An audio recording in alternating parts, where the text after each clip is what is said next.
बदल रही है शिक्षा की दिशा। न्यू एजुकेशन पॉलिसी 2020 लाया है एक नई परिभाषा। क्या यह है भारत का भविष्य या फिर एक अधूरी सी आशा? Today we will going to discuss new education policy 2020 revolutionising India's future और द रेसिपी फॉर डिस्पैरिटी। दोस्तों, आज का जो हमारा टॉपिक है काफ़ी इंटरेस्टिंग होने वाला है, बिकॉज आज जो हम जिस पॉलिसी की बात कर रहे हैं, ये नीति का उद्देश्य है कि भारत को एक ज्ञान आधारित समाज बनाना। लेकिन क्या ये नीति वाकई में शिक्षा स्तर को ऊपर ले पाएगी या अधूरी ही रह जाएगी? इस डिस्कशन के लिए मैं बुलाना चाहूँगा हमारे पॉलिटिकल मैटर्स के एक्सपर्ट मिस्टर समीर पांडे जी को। आइए sir. Thank you Shubham. Thank you sir. तो थोड़ा सा मैं आपको बता देता हूँ कि why we have chosen this topic. अब ये जो न्यू एजुकेशन पॉलिसी थी, बेसिकली महाराष्ट्र में आपका एक नया चैप्टर इसमें ऐड हुआ है। Basically they are reviewing new education policy 2020 in terms of higher education. अब यहाँ पे एक टास्क फोर्स बनाई गई है जो ना ही सिर्फ न्यू एजुकेशन पॉलिसी के इम्प्लीमेंटेशन को आपका ओवरऑल देख रही है, बट ये आपका जो भी पॉलिसीज के अंदर आपके प्रोविजंस थे उनको भी इम्प्लीमेंट करने की बात कर रही है। फॉर एग्जांपल 4 इयर्स का अंडर ग्रेजुएट कोर्स है, इसके अंदर इंटर्नशिप्स की बात कर रही है, credit transfer, multiple entry exist options हैं आपके, ठीक है। मल्टीलिंगुअलिज्म जो आपका कहीं ना कहीं यूज है, आपका यूसेज है आपका कहीं ना कहीं न्यू एजुकेशन पॉलिसी में, उसको देखने की बात करनी है। अब सर थोड़ा सा मैं आपसे ब्रीफली चाहूंगा कि आप ये हमें बताएं कि what is new education policy 2020। देखिए, न्यू एजुकेशन पॉलिसी को जानने से पहले हम लोग ये भी समझ लें कि इसके पहले 2 एजुकेशन पॉलिसी हमारे देश में इम्प्लीमेंट हो चुकी है। शिक्षा नीति का मुख्य लक्ष्य जनरली होता है कि किसी भी देश में जो सारे समाज के वर्ग हैं उनको समाहित किया जाए। तो इसके पहले 2 एजुकेशन पॉलिसी आई थी। 1964-66 में आपके कोठारी कमीशन बनाया गया था, कोठारी आयोग। उसके कहने पे, उसके रिसर्च के बेसिस पे 1968 में एक पॉलिसी आई, न्यू एजुकेशन पॉलिसी। मतलब एजुकेशन पॉलिसी आपकी आई पहली बार, फर्स्ट एजुकेशन पॉलिसी थी। उसमें मेजर एम था कि 6 to 14 ईयर्स के जो एज के बच्चे हैं उनको एजुकेशन में शामिल किया जाए। फिर इसके बाद आप देखिएगा कि सेकेंड एजुकेशन पॉलिसी आपके राजीव गांधी के दिशा निर्देश में आपकी आई। हाँ, और वो 1986 के आसपास जो आपकी सेकेंड एजुकेशन पॉलिसी थी, उसको बाद में फिर रिफॉर्म किया गया थोड़ा बहुत 1992 में। और मेजर फोकस इसका रहा कि वोकेशनल एजुकेशन को लेके आया जाए। इसी में आईटी इंफॉर्मेशन को भी यहाँ पे मेजर आपके इम्पोर्टेंस दिया गया। सैम पिट्रोडा उस समय आपके हेड बनाए गए थे और उन्होंने काफ़ी इस दिशा में पहल भी आपका लिया। डायस्पोरा का यूज करके एक बार फिर इंडियन जो गवर्नमेंट है उसमें पॉलिसीज को इम्प्लीमेंट करने के डायस्पोरा का यूज किया, जैसे सैम पिट्रोडा, और ऑपरेशन ब्लैक बोर्ड आपका चलाया गया। तो इसके अंदर लार्जली आपके जो एक तरह से कहा जाएगा कि महिला हैं, शेड्यूल कास्ट हैं, शेड्यूल ट्राइब हैं, जो पिछड़े वर्ग रहे हैं, जिनको शिक्षा में पूर्ण रूप से समाहित नहीं किया गया था। फर्स्ट जो एजुकेशन पॉलिसी में जो कमियां रह गई थी उसको दूर करने के लिए सेकेंड एजुकेशन पॉलिसी आई। फिर अब एक लंबे समय के बाद के कस्तूरी रंगन साहब के दिशा निर्देश में थर्ड एजुकेशन पॉलिसी आपके लिए आई गई है। इसका मेजर एम आपका यही है कि जो इंडिया है वो एक नॉलेज इकॉनमी बना रहे, और एक नॉलेज इकॉनमी में जो इसको जाना जाता है, जिसमें कि एक नॉलेज पर्सपेक्टिव है यहाँ के लोगों के पास। जैसे आप देखिएगा कि ब्लू कॉलर जॉब्स हैं, वाइट कॉलर जॉब्स हैं, उसमें इंडिया के लोगों का काफ़ी इम्पोर्टेंस है।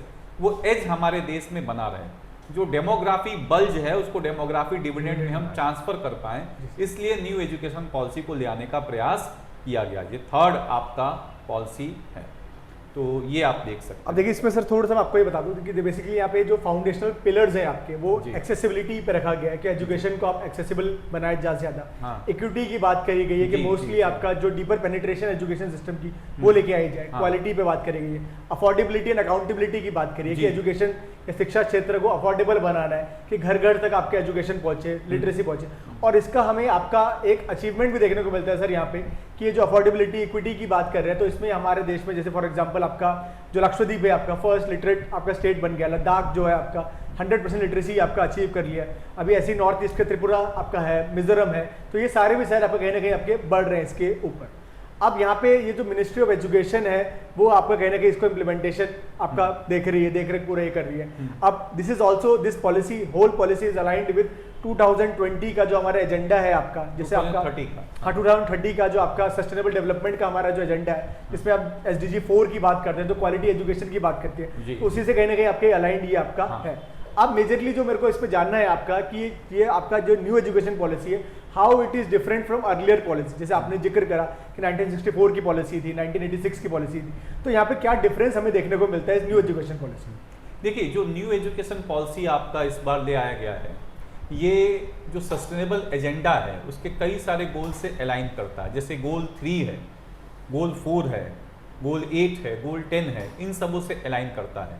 जैसे आप गोल 4 देखिएगा तो क्वालिटी एजुकेशन की ही बात आपका करता है, और क्वालिटी एजुकेशन में आप देखिएगा कि क्योंकि हम लोग इसमें multiple entry multiple exit system ले आ रहे हैं, साथ ही साथ में वोकेशनल ट्रेनिंग पे फोकस कर रहे हैं। तो हाँ, ये आप vocational training was part of the second education policy also, लेकिन इसमें बहुत बड़े स्तर पे आपके फोकस करने की प्रयास की जा रही है, क्योंकि इसमें आप देखिएगा क्लास 6 के स्टैंडर्ड से ही कोडिंग ले आने का प्रयास किया जा रहा है।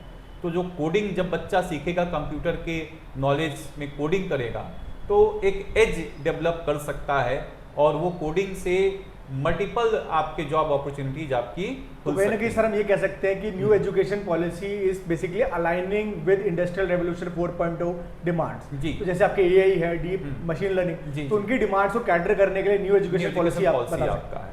ठीक है, एकदम। इसमें ये भी आप देखिएगा कि ये जो आपके जो SDG का गोल 8 है, जिसमें गोल 3 है, वेल बीइंग की बात की गई है, good health and well being, तो उसमें भी अगर आप देखिएगा कि बच्चों को शारीरिक मानसिक रूप से उनको सबल बनाया जाए, ताकि ह्यूमन कैपिटल फॉर्मेशन की जो ह्यूमन कैपिटल फॉर्मेशन पढ़ाई के दौरान ऐसा ना हो कि पढ़ाई बर्डन उनके ऊपर आपका बन के सामने आए। तो ये सब भी आप देख सकते हैं। फिर अगर आप देखिएगा तो यहाँ पे जो डिसेंट वर्क आपका है, वर्किंग कंडीशंस आपके जो सस्टेनेबल डेवलपमेंट गोल का 8 आपका है, उससे भी इंटीग्रेट करने का प्रयास किया गया। तो एम्प्लॉयमेंट की जो बात कर रहे हैं SDG 8 के अंदर, तो उससे भी कहीं ना कहीं अलाइन करने की बात करी है। तो ये भी क्वेश्चन आपके UPSC में बन सकता है एक बार को, कि how new education policy is aligning with the sustainable goals of 2030, ये भी आपका है। तो उसमें आप एक तरह से 3, 4, 8, 10 को साइड कर सकते हैं, ये भी आप देखिएगा। साथ ही साथ में इसमें ये भी देखिएगा कि ये मल्टीलिंग्विज्म पे फोकस करता है। ये कोई पहली बार नहीं है कि मल्टीलिंग्विज्म की बात कही जा रही है। अगर आप कोठारी कमीशन में देखिएगा तो उसने भी 3 लैंग्वेज पॉलिसी की एडवोकेसी की थी, ये भी 3 लैंग्वेज पॉलिसी की एडवोकेसी आपका कर रहा है। कहीं ना कहीं हमारा कॉन्स्टिट्यूशनल प्रोविजन भी है आपका इसी से रिलेटेड, कि आपको जैसे 350 आर्टिकल के अंदर अब यही चीज है कि आपको मदर टंग में आपको प्रमोट करना है। जी, ठीक है, कहीं ना कहीं आपको 351 के अंदर हिंदी को प्रमोट करना है। तो वो जो मल्टीलिंगुअलिज्म की हम बात करें या 3 लैंग्वेज फार्मूला की बात करें, तो वो सब इससे आपका कॉन्स्टिट्यूशन का आर्टिकल 350A आपको सपोर्ट करता है, एग्जैक्टली मदर टंग के बेसिस पे आप डायरेक्शन दीजिए बच्चों। तो ये आपने बिल्कुल ठीक बताया सर कि न्यू एजुकेशन जो आपका पॉलिसी है 2020, ये आपका होलिस्टिक डेवलपमेंट पे बात कर रही है। अब वोकेशनल एजुकेशन को कहीं ना कहीं आपका इंटीग्रेट करने की बात कर रही है। मल्टीलिंगुअलिज्म का हमें एक फैक्टर यहाँ पे देखने को मिलता है। अपार्ट फ्रॉम दिस फ्लेक्सिबिलिटी है, मल्टीडिसिप्लिनरी करिकुलम है, so we are aligning our educational curriculum to industrial revolution 4.0 demand. ये जो आप देखिएगा, इसी तरह के एजुकेशन पॉलिसी आपके जर्मनी में चलता है, इसी तरह का एजुकेशन पॉलिसी यूनाइटेड स्टेट्स में चलता है, स्वीडन में चलता है, क्योंकि वहाँ पे बच्चों को टाइप्ड नहीं बनाया जाता कि आप पूरे जीवन साइंस पढ़े हो तो साइंस ही पढ़ते रहो। आपने अगर हिस्ट्री ज्योग्राफी पढ़ा है तो अब आप कोई स्ट्रीम ले ही नहीं सकते जल्दी, आप साइंस चाहो तो मिलेगा ही नहीं। इस तरह की जो टाइप्ड हमारे देश में शिक्षा है कि आपने एक स्ट्रीम पकड़ लिया 12th के 10th के बाद, रिजिड स्ट्रक्चर था उसको फ्लेक्सिबल बनाने का, फ्लेक्सिबल आप कुछ भी इसमें ले सकते हैं। मल्टीडिसिप्लिनरी अप्रोच है। और एक आप जब पढ़ाई को अच्छे गहरे तरीके से समझिएगा तो आपको ये बात समझ में आएगा कि सारे सब्जेक्ट्स एक दूसरे से जुड़े हुए हैं। तो एक सब्जेक्ट को पढ़ते हैं, जो दूसरा सब्जेक्ट जब पढ़ते हैं तो उससे अंडरस्टैंडिंग बढ़ती है। तो इसमें ये जो हमारा पॉलिसी है काफ़ी अच्छा एक तरह से है। तो ये भी आप देख सकते हैं, इसमें वेरियस एजेस के लिए भी आपका यहाँ सर पे ये direction जो दिया कोर गया है। रिफॉर्म था ये स्कूल एजुकेशन की बात कर रहे हैं जी। अब स्कूल एजुकेशन में बेसिकली दे हैव डिसाइडेड कि ये कैटेगराइजेशन कैसे होगा, आपका ये पेडागोगिकल स्ट्रक्चर आपने क्रिएट कर रखा है इसमें 5 years plus 3 years plus 3 years plus 4 years में आपका पूरा होल करिकुलम आपका जो स्कूल एजुकेशन है वो डिवाइड कर रखा है। जी, जी। जैसे फॉर एग्जांपल आपका जो फाउंडेशनल स्टेज है उसमें आपका 5 इयर्स तक का जो बच्चा है आपका, मतलब जो 3 to 8 तक का है आपका तो उसमें आपको पढ़ाया जाएगा, ठीक है। अपार्ट फ्रॉम दिस आपका जो सेकेंडरी स्टेज में आपका आएगा तो वहाँ पे 4 साल के लिए आपका बांटा गया है, ठीक है। ऐसे ही आपका अगर और आगे इसमें देखें तो आपका प्रिपरेटरी स्टेज है 3 इयर्स की 8 to 11, मिडिल एज है 3 इयर्स की 11 to 14, सेकेंडरी स्टेज है आपके 4 इयर्स की जहाँ पे कहीं ना कहीं आपका 14 to 18 है। तो कंप्लीटली आपका ये जो पूरा जो यंग जो लाइफ साइकिल है आपके पूरे का पूरा उसको आप कहीं ना कहीं आपका अलाइन करने की कोशिश कर रहे हैं, उसको इंटीग्रेट करने की बात कर रहे हैं। 3+4 आपका सिस्टम है ये। प्लस सर ये कहीं ना कहीं आपका जो हमारे कॉन्स्टिट्यूशनल प्रोविजंस भी है आपका, जैसे जो अर्ली चाइल्डहुड केयर की बात करता है, जैसे हम अगर आप आर्टिकल 46 की बात करें या कहीं ना कहीं आपका जो कॉन्स्टिट्यूशन अमेंडमेंट एक्ट 86 जो है वो कहीं ना कहीं आपका इसी पे अलाइन करने की बात करता है, तो वो सारी चीजें भी हमें यहाँ पे आर्टिकल 45 में आपका 45 में आपको देखने को मिलता है। 46 SC और उनके लिए जी 45 में बात करते हैं तो उसमें आप देख सकते हैं उससे अलाइंड है, क्योंकि directive principle of state policy में 5 साल 6 से 14 साल की उम्र के लिए था, लेकिन अब मतलब जो राइट टू एजुकेशन एक्ट है 6 से 14 साल के बच्चों को शिक्षा दे रहा है, तो 6 से कम साल के बच्चों को देख रेख और उनका चाइल्ड केयर के साथ साथ एजुकेशन का प्रोविजन है आर्टिकल 45 में डायरेक्टिव प्रिंसिपल में। तो उसको ये टैकल करने की कैपेसिटी कर रहा है। जी ठीक। प्लस सर इसमें जो अब थोड़ा सा इसकी बात करें कि अचीवमेंट, अब नेक्स्ट हम अचीवमेंट में देखेंगे तो यहाँ पे मैं थोड़ा सा आपको बता दूं, जैसे फॉर एग्जांपल ये काफ़ी ज़्यादा आपका फंक्शन करता है for foundational literacy and numeracy, ठीक है। तो उसमें निपुण भारत जैसे आपका मिशन इसमें देखने को मिलता है। Then we are also having this Ullas initiative, जैसे मैंने आपको बताया कि लद्दाख आपका एक फर्स्ट आपका ऐसे फुली लिटरेट स्टेट आपका यूटी आपका डिक्लेयर किया गया है। त्रिपुरा आने वाला है, मिजोरम आने वाला है। अब ऐसे मीडियम ऑफ इंस्ट्रक्शन की अगर बात करूं तो वही 3 लैंग्वेज फार्मूला की बात करता है, जिसमें मदर टंग को आपके स्पेशली एम्फसाइज किया गया है till the grade of 5th class, ठीक है। अब इसमें जो प्रॉब्लम देखने को मिलती है कि काफी कैसे वैसे खैर हम क्रिटिसिज्म में भी ये चीज देखेंगे, पर अगर आप थोड़ा सा ब्रीफली हमें यहाँ बता दें कि जो मीडियम ऑफ इंस्ट्रक्शन है इसका क्या प्रभाव पड़ता है, ये क्या क्रिटिसिज्म है इसका आपके जो सदर्न स्टेट्स है उसमें। देखिए फायदा भी है और नुकसान भी है। फायदा ये है कि मास लेवल पे आप बच्चों को इंटीग्रेट कर सकते हैं, जैसे जो पिछड़े वर्ग के बच्चे हैं, जो economically weak section of the society हैं, मदर टंग में अगर पढ़ाई होगी तो माँ बाप भी उसमें थोड़े सहभागी बन सकते हैं, उनको गाइड कर सकते हैं बच्चों को, और बच्चे लार्ज स्केल पे इनरोल हो सकते हैं। लेकिन प्रॉब्लम आगे जनरेट हो सकती है कि अगर मदर टंग में आप गाइडेंस करते हैं और फिर उसके बाद आप कोई ऐसे लैंग्वेज को इंटीग्रेट करने का प्रयास कर रहे हैं जो कि वर्ल्ड लेवल पे आपका है, जैसे इंग्लिश को आप फिर आगे बढ़ाने का प्रयास कर रहे हैं, तो फिर बच्चा वहाँ पे थोड़ा सा प्रॉब्लम हो सकता है कि वो मदर टंग से फिर आपके इसमें ट्रांसफॉर्म हो कि नहीं हो, तो ये प्रॉब्लम आपकी हो सकती है। फायदे भी हैं इसके और नुकसान भी आपको देखने को मिल सकता है। फायदा ये है कि एक तो कॉन्स्टिट्यूशनल मैंडेट हमारा बनेगा, 350A में क्लियर कट लिखा गया है कि आप मदर टंग में बेसिक एजुकेशन प्रोवाइड करिएगा ट्राइबल्स को जो आपके हैं, जो पिछड़े वर्ग के, जो पिछड़े वर्ग के आप जो आपके इंटरलैंड्स में जो लोग रहते हैं वहां तक पेनिट्रेट करने तो वही एक्सेसिबिलिटी वाला जो पिलर है आपका, जी एक्सेसिबिलिटी आपका पड़ेगा। ये आप भारत में ही नहीं देखिएगा, ये जर्मनी में, फ्रांस में, स्वीडन में, बड़े सारे देशों में मदर टंग में ही पढ़ाया जाता है। लेकिन समस्या दूसरी है, उनकी इकोनॉमी बहुत ज़्यादा स्ट्रांग है, तो उनको कहीं पे जाके नौकरी करने की आवश्यकता नहीं है। हमारा देश अभी भी आपके डिपेंडेंट रहता है कि बाहर जाके हमारे लोग काम करें, या जो MNCs हमारे यहाँ भी काम करते हैं they usually prefer English language, इसलिए वो सारे सिस्टम के अंदर हाँ एकदम। इस वजह से हमारे साथ ये भी है कि भाई हम इंग्लिश को भी सीखें उसी निपुणता से जिस तरह से हम मदर टंग को जानते हैं। तो एक ट्रांसफॉर्मेशन स्टेप आपका होना चाहिए जिसमें आप मदर टंग से ट्रांसफॉर्म कर पाएँ अपने आप को। हालांकि 3 लैंग्वेज पॉलिसी रहेगा ये, तो उसमें तीनों लैंग्वेज सीखने पे महत्व दिया जा रहा है। तो ठीक है सर, जैसे इसमें अब ये वाली चीज़ है कि नो रिजिड स्ट्रीम सेग्रीगेशन है आपका, ठीक है। अब यहाँ पे ये वाली चीज़ है कि अगर आप आर्ट साइड से भी हैं so you can study biology, आप साइंस के कुछ सब्जेक्ट्स पढ़ सकते हैं। या इकोनॉमिक्स किसी को पसंद है तो इकोनॉमिक्स पढ़ सकता है, तो वो चीज़ इसमें देखने को मिलती है। हाँ। प्लस यहाँ पे जो असेसमेंट की बात है आपका कि कोर पॉलिसी का ऑब्जेक्टिव ही है कि 360 डिग्री परफॉर्मेंस आपका कहने का इवैल्यूएट करने की बात कर रही है, जिसमें आपका एक ऐप है, परख ऐप है, वो नॉट जस्ट आपके नॉलेज को या कैलिबर को चेक कर रहा है, वो प्लस आपका एप्टीट्यूड भी चेक कर रहा है। तो वो सारी चीजें यहाँ पे हमारे को देखने को मिलेंगी, ठीक है। और ये इसीलिए आपका ये जो न्यू एजुकेशन पॉलिसी है, it is entirely different from previous policy. अब थोड़ा सा जो रिफॉर्म्स इसमें हुए हैं खासकर हायर एजुकेशन से रिलेटेड, तो वो आप थोड़ा सा अगर हमें बता दें कि हायर एजुकेशन से अभी तक हमने स्कूल एजुकेशन सिस्टम पे देखा था, अब यहाँ पे थोड़ा सा हायर एजुकेशन की बात कर लेते हैं, तो इसके बारे में अगर देखिए, इसमें बेसिकली एक एकेडमिक बैंक ऑफ क्रेडिट्स को इन्वॉल्व करने का प्रयास किया गया है। जैसे कि अगर आपने किसी इंस्टीट्यूट में पढ़ाई किया, वहाँ पे कोई कोर्स आपने कंप्लीट किया, तो उसके क्रेडिट पॉइंट्स आपको मिलेंगे, उस क्रेडिट पॉइंट्स का आप उपयोग कहीं और भी कर सकते हैं, ये भी आपका है। प्लस इसमें हायर एजुकेशन के लिए एक हायर ऑर्गेनाइजेशन बनाने की बात की गई है, कि जिसको कहते हैं higher education commission of India. ये बिल भी आया है, और ये जनरली जब आएगा तो ये आपके मेडिकल इंस्टीट्यूट्स और लीगल इंस्टीट्यूट्स को छोड़ के बाकी सारे इंस्टीट्यूट्स को समाहित कर लेगा। यूनिफाइड सिंगल रेगुलेटरी बॉडी आपका ले आने का प्रयास किया जाएगा। और इसमें जो आपके हायर एजुकेशन में आप multiple entry multiple exit system भी ले आने का प्रयास किया जाएगा, कि आप कभी भी जब भी आप इस पढ़ाई को करना चाहें तो कर सकते हैं। तो ये आपका एक तरह से इम्पोर्टेंस रहेगा। इसको इंटरनेशनलाइज भी करने का प्रयास किया गया है, कि अंतर्राष्ट्रीयकरण किया जाए इस पूरे पढ़ाई का, जिसमें फॉरेन यूनिवर्सिटीज़ के साथ हमारे यूनिवर्सिटीज आसानी से कोलैबोरेट कर पाए। स्टूडेंट एक्सचेंज प्रोग्राम, ये स्टूडेंट एक्सचेंज प्रोग्राम आपका रहेगा। अब देखिए सर, बाकी सब तो ठीक है, मेरा जो ध्यान इसमें आता है वो आता है आपका हैकी पे।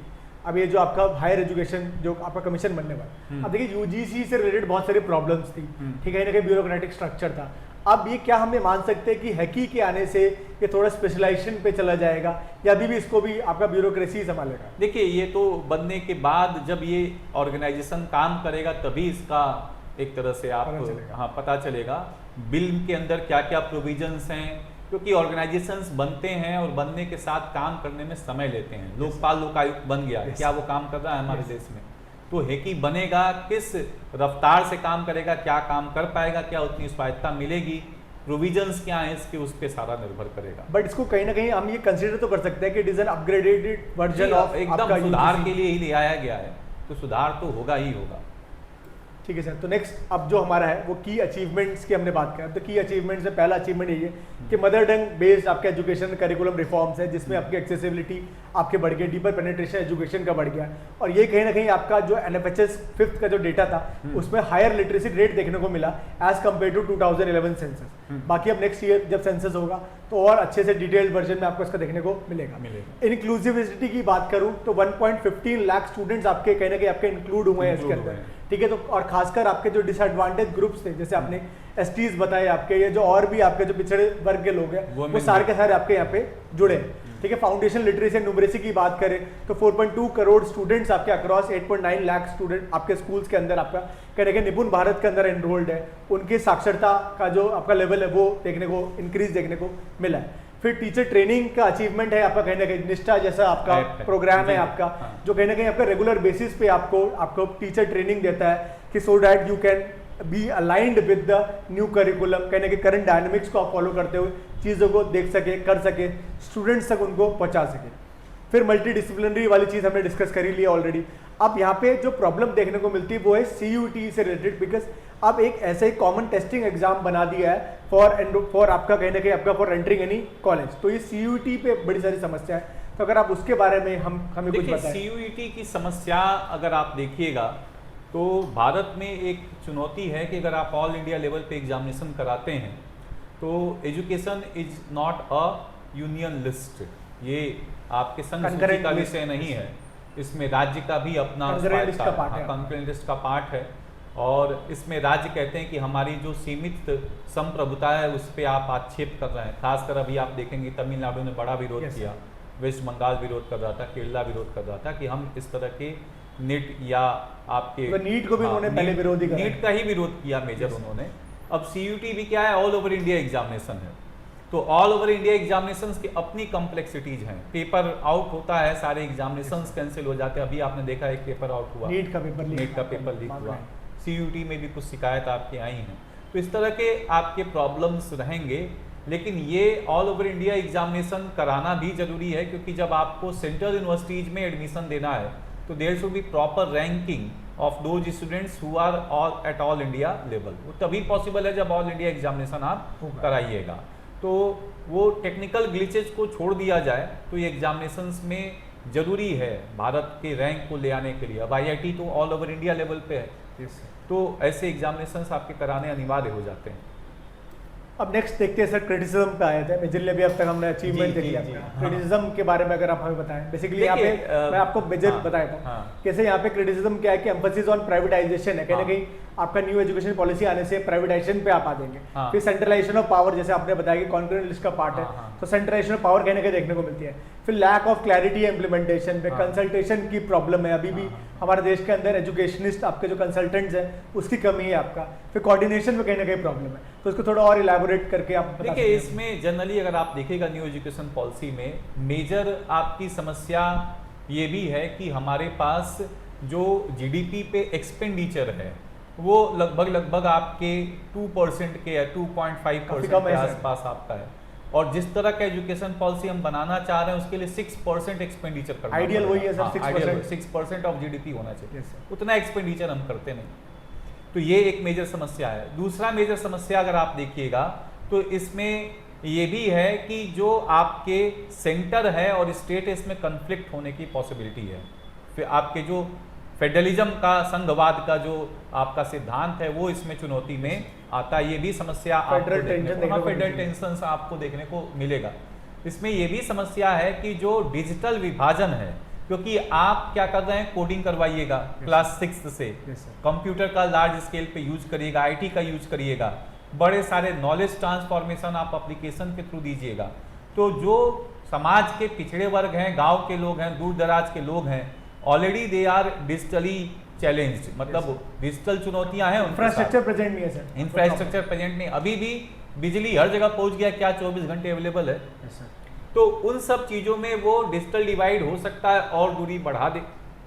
प्लस इसमें जो आपके ऑल ओवर इंडिया लेवल के एग्जामिनेशंस हैं उसमें भी जो अर्बन एरिया के लोग हैं उनको एज मिलेगा, ये भी आपको देखने को मिल सकता है। फास्टर नेटवर्क है, फास्टर नेटवर्क है, अच्छे एसेसिबिलिटी हैं स्कूल्स के, अच्छे आपके नॉलेज की पॉसिबिलिटी आपकी। हालांकि डिजिटल टेक्नोलॉजी इसको दूर करने का प्रयास कर भी रहा है, लेकिन ये इसको बढ़ा भी सकता है। ये भी आप जेंडर डिवाइड भी देखने को मिलता है, बिकॉज बेसिकली आपका जो मेन है they are more into this digital things. Female अभी भी कहीं ना कहीं आपके हेजिटेंट हैं आपके इन सब चीज़ों के लिए। और ये भी आप देख रहे हैं कि यहाँ पे जो आपके जो न्यू एजुकेशन पॉलिसी में अगर आप बात करिएगा तो इंफ्रास्ट्रक्चर गैप्स भी आपको लगातार देखने को मिलेंगे। अभी भी जो हमारे आंगनवाड़ी हैं उनको अपग्रेड करने की ज़रूरत है, जो हमारे एक तरह से वोकेशनल ट्रेनिंग के सेंटर्स हैं उनको अपग्रेड करने की, ITI वगैरह जैसे आपको लगातार अपग्रेड करने की ज़रूरत आपको देखने को मिलेगा। इसमें ये भी प्रॉब्लम है कि पॉलिसी में क्लैरिटी नहीं है।